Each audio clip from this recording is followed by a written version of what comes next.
నీతి నిజాయితీ రెండూ లేనప్పుడు నేను భవానీ దీక్ష పట్టా, నేను శివ దీక్ష పట్టా, నేను సత్యనారాయణ దీక్ష పట్టా, నేను నల్ల బట్టలు వేసా, నేను పచ్చబట్టలు వేసా, నేను నీలం బట్టలు, ఎవరికి కావాలయ్యా నీ వస్త్రాలు?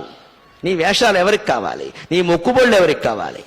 నువ్వు పనిచేసే ఆఫీసులో ఎలా పనిచేస్తున్నావు? నీ సంసారం ఎలా చేస్తున్నావు? నీ పిల్లల పట్ల నీ బాధ్యతలు ఎలా చేస్తున్నావు? నువ్వు విద్యారంగంలో ప్రభుత్వ సంస్థలో ఉపాధ్యాయుడిగా ఉంటే పాఠాలు సక్రమంగా చెబుతున్నావా, లేదా దీక్ష కోసం పాఠం ఎగ్గొడుతున్నావా?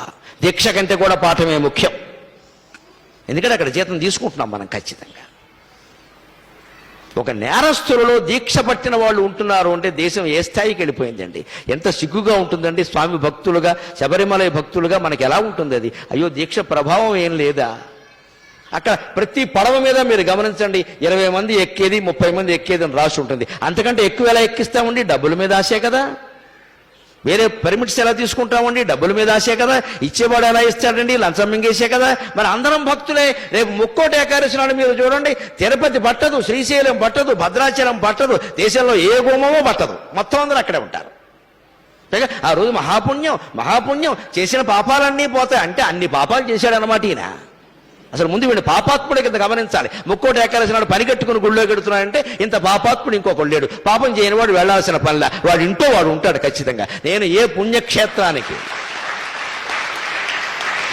ఏ పుణ్యక్షేత్రానికి, ఏ పుణ్యతీర్థానికి, ఏ పుణ్యతిథి నాడు నేను వెళ్ళాను. ఎందుకంటే నేను ఏ పాపము చేయలేదు, పోవలసినవేం లేవు. నాకు అవసరం లేదు వెళ్ళవలసింది. ఈ పిచ్చి వదులుకోండి దయచేసి. ఎందుకంటే ప్రమాదాలు అక్కడే జరుగుతున్నాయి. ఒకే క్షేత్రం, ఒకే రోజు, ఒకే సమయం. గోదావరి పుష్కరాల్లో 30 మంది ఎందుకు చచ్చిపోయారో అందరికీ తెలుసు. అదే రోజు, అదే ముహూర్తం. అంటే అవి అలాగే జరుగుతాయి. ఏమిటా పిచ్చి, ఏమిటా వెర్రి? ముక్కోటి ఏకాదశి నాడు పెడతారా? మన్నాడు వెళ్ళండమ్మా, 3 రోజులు అయ్యాక వెళ్ళండమ్మా. విష్ణుమూర్తి ఏమైనా కోప్పడతాడా? ఉత్తర ద్వారంలోంచే వెళ్ళాలి, తలుపులు బద్దలైపోవాలి. బాగా మనస్సు నిండా బుర్ర మడ్డి పెట్టేసుకుని మనస్సు నిండాను ఆ రోజే చూడాలి, అలాగే వెళ్ళాలి, ఏమైనా సరే వెళ్ళాలంటే ప్రమాదాలే జరుగుతాయి.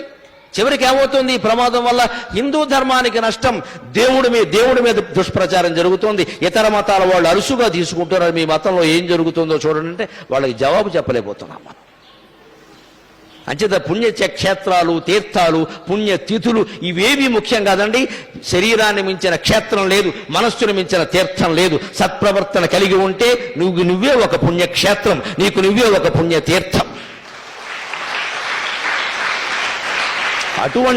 అటువంటి మానవత్వాన్ని నింపడానికి, సాటి మనుషుల పట్ల సానుభూతితో ప్రవర్తించడానికి, పరోపకారమే జీవితంగా బతకడానికి ఈ నా ప్రసంగం ఏమాత్రం ఉపయోగపడినా నేను ధన్యుణ్ణి. నాకు ఈ 4 మాటలు నేర్పిన మా అమ్మ ధన్యురాలు. స్వస్తి.